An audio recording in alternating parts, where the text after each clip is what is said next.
ICE is teaching cadets to violate the Constitution, and they were attempting to cloak it in secrecy by demanding that I lie about it. That is just one part of what ex-ICE agent Ryan Schwank had to say about ICE in front of a Senate hearing yesterday. Right after years of working for ICE, Schwank said that he resigned because he just couldn't take what the agency had become anymore. I swore an oath to uphold the Constitution when I joined ICE on August 1st, 2021, as an assistant chief counsel.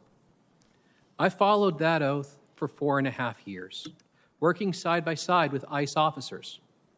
And I followed it when I resigned on February 13th, 2026, a little over a week ago, so that I could speak to you today.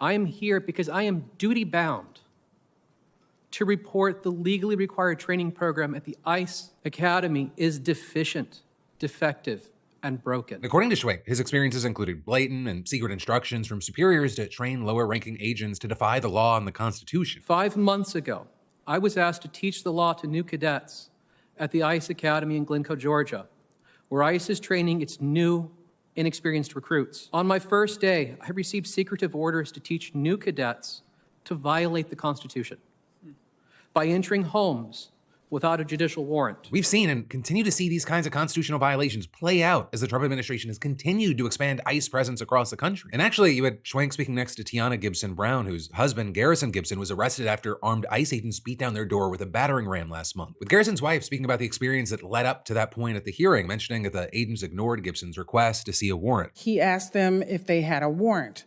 The officers at the door told Garrison that they did have a warrant, and it was signed by a judge.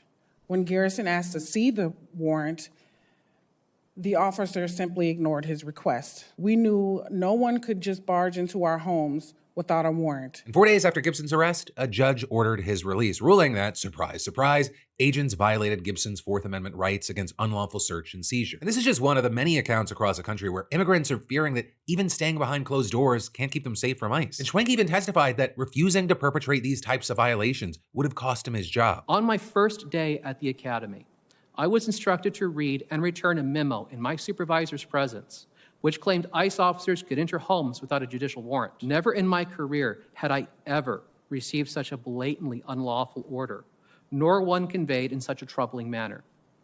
Incredibly, I was being shown this memo in secret by my supervisor, who made sure that I understood that disobedience could cost me my job. Now, Gibson and Schwank, they're mostly addressing Fourth Amendment violations here, but ICE, they reportedly slashed through a litany of constitutional rights, which has left the public wondering if ICE agents are even bound to the Constitution or even laws at all. For free speech and the right to protest, it seems like more suggestions than rights to the ICE agents, as we've seen them dealing with demonstrators across the country. Also, a free press, I mean, that's definitely under scrutiny, as you have journalists already being arrested for ICE-related reporting. And that doesn't even get into ICE's more general legal violations like racial profiling, observer harassment, and excessive use of force. And according to Schwank, these issues are due to DHS gutting ICE's training, including classes that seem almost fundamental to being a law enforcement officer of any level. For the last 5 months, I watched ICE dismantle the training program, cutting 240 hours of vital classes from a 584-hour program.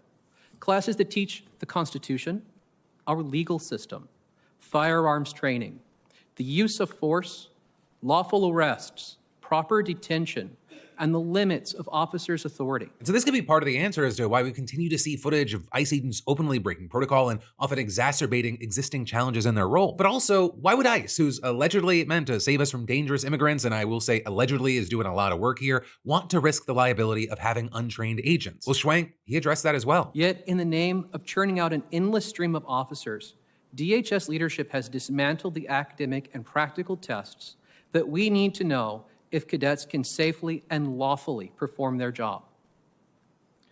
All to satisfy an administration demanding they train thousands of new officers before the end of the year. We've seen this influx of officers because the administration cannot stop talking about it. At the beginning of this year, you had Homeland Security reporting a historic 120% manpower increase. They claim to have doubled the number of officers from 10,000 to 22,000 after receiving more than 220,000 applications within the last year. But also, as that number has increased, we've seen more evidence of the lack of training that Schwank testified to. But in the face of everything we're all seeing, DHS has made a statement denying many of the claims that Schwank made in his testimony. Where they claim that ICE officers, quote, get the best of the best training training to arrest and remove murderers, rapists, pedophiles, terrorists, and gang members from our communities, and saying despite false claims from the media and sanctuary politicians, no training hours have been cut. But then also later in that same statement, they say DHS has streamlined training to cut redundancy and incorporate technology advancements without sacrificing basic subject matter content. Which, I'm gonna go out on a limb here. I'm gonna say something crazy. Phil, you're wild for this one, they'll say. I think a decent chunk of the common sense American public would generally not want anything cut down or streamlined in training from an agency that can already break down your doors when they see fit. And well, Schwank, he seems to have the same concerns. Law enforcement is a deadly serious business.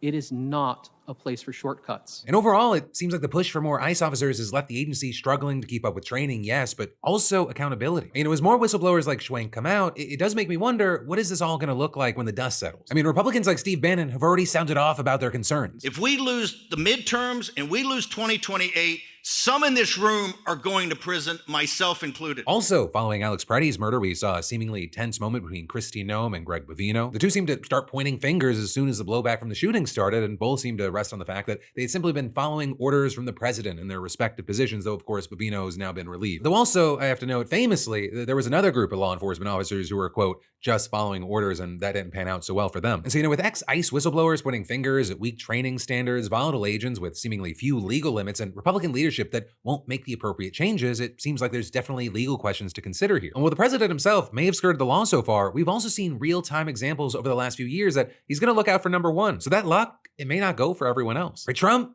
he looks out for Trump, but hey, time will tell.